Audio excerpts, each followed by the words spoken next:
en del om en del andra slags mikrofontekniker än de jag tog upp. Lite mer okonventionella kan man kanske säga. Feedback i PA-system är nu någonting vi gärna undviker, men det finns en del stycken som har gjorts som bygger på feedback. Så jag ska inleda med det och sen så ska jag gå vidare på andra slags feedback-system som inte bygger på akustiskt utan bara digitalt inne i datorn. Så det finns några stycken från slutet av 60-talet som bygger på akustisk feedback, eller rundgång som det heter på svenska. Wave Train av David Behrman, det är en slags preparerat pianostycke kan man nästan säga. Där man har kontaktmickar på pianosträngarna och så har man en gitarrförstärkare under pianot som man får rundgång den vägen. Steve Reich Pendulum Music är väl mer känt. Där har man 4 gitarrförstärkare och kopplar mikrofonen till dem som hänger rakt ovanför förstärkaren. Och så blir det rundgång just när mikrofonen är precis över förstärkaren och så låter man dem slänga som en pendel över. Så det är en slags processmusik. Alvin Lucius I'm Sitting in a Room, det är en ganska annan typ av feedback. För att där spelar man in sin röst när man pratar inne i ett rum och så spelar man in det på en bandspelare och spelar upp den inspelningen i samma rum, spelar in det på en annan bandspelare, spelar upp den inspelningen i samma rum, spelar in det igen på bandspelare och så vidare och så vidare. Man kan göra det här med live-elektronik också och få en feedback-process. Sen kan man göra det mer sofistikerat om man istället för direkt akustisk feedback matar in signalen i en dator och har lite signalprocessering för sig. Man kan analysera ljudet och styra någon syntesalgoritm och skicka ut det syntetiserade ljudet eller processerat ljud i samma rum. Och så får man en lite mer indirekt feedback.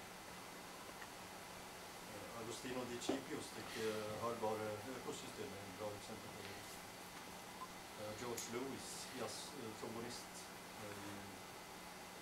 han har ett system som heter Voyager. Och kanske det tidigaste exemplet på det här, det är Gordon Lumas hornpipe som bygger på analoga kretsar som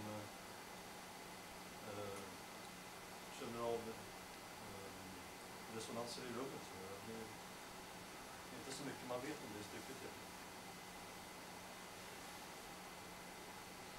Men mitt projekt handlar huvudsakligen om algoritmisk komposition genom ljudsyntes med feedback-system. Och om vi ser på några bra exempel på det så vill jag framförallt lyfta fram Xenakis och programmet Gendin som genererar polygonala vågformer. Så man genererar först en vågform med polygonala linjesegment och så modifierar man den vågformen och modifierar den vågformen igen med en stokastisk process och så vidare. Så det är också en slags feedback-process. Och naturligtvis om man använder kaotiska system i ljudsyntes så kaos kräver återkoppling och icke-linearitet. David Dunn har gjort en del stycken med det.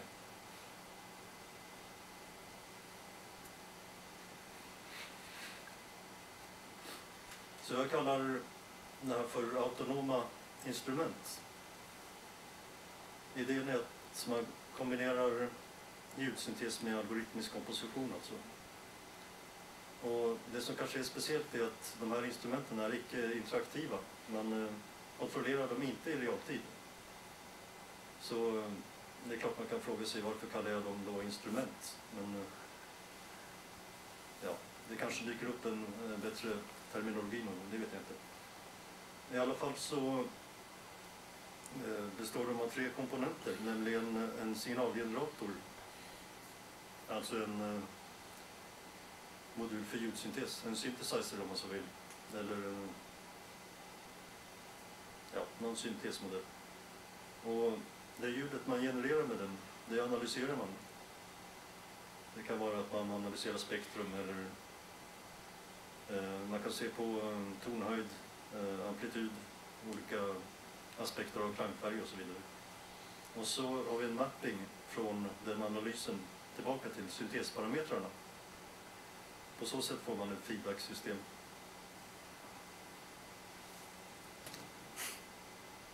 Då ska jag illustrera det med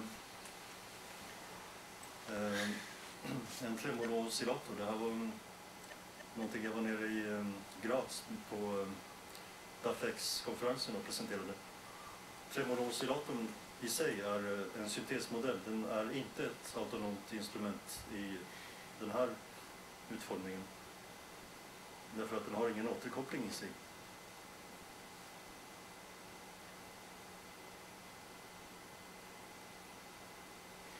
Så, ett tremolo.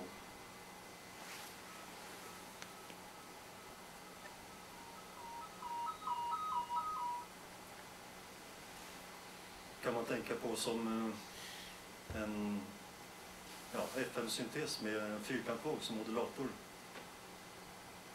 Om vi tänker oss att det här tremolot går ruskigt snabbt upp i det hörbara området, så får vi i vart fall någonting som är mer typiskt för FM-syntes.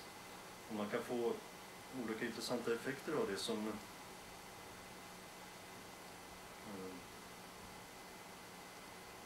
formanter.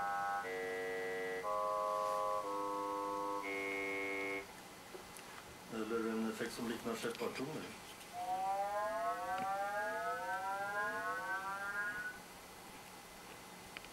Så, nu ska vi se hur vi kan göra det här till ett autonomt instrument.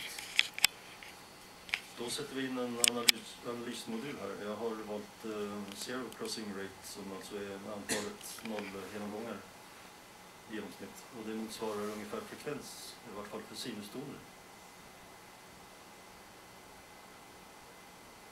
Och beroende på vilken mapping man har här så får man ganska olika resultat förstås. Till exempel så här.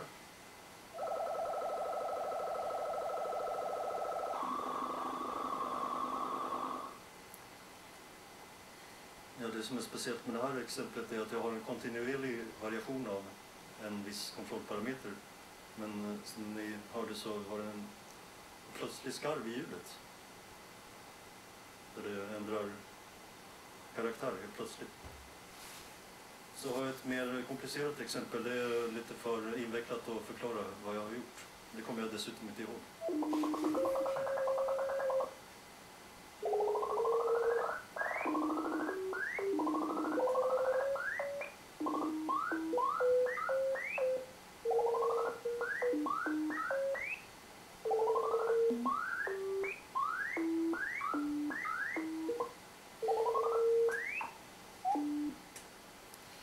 Men alltså det är ju ganska mycket utveckling i det här korta segmentet.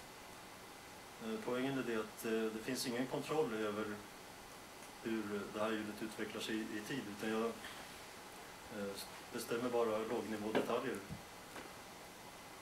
Så allting som har med form att göra, det är en slags emergent egenskap här. Ska vi se hur det här relaterar till kaotiska system. Vi har differentialekvationer som är definierade i kontinuerlig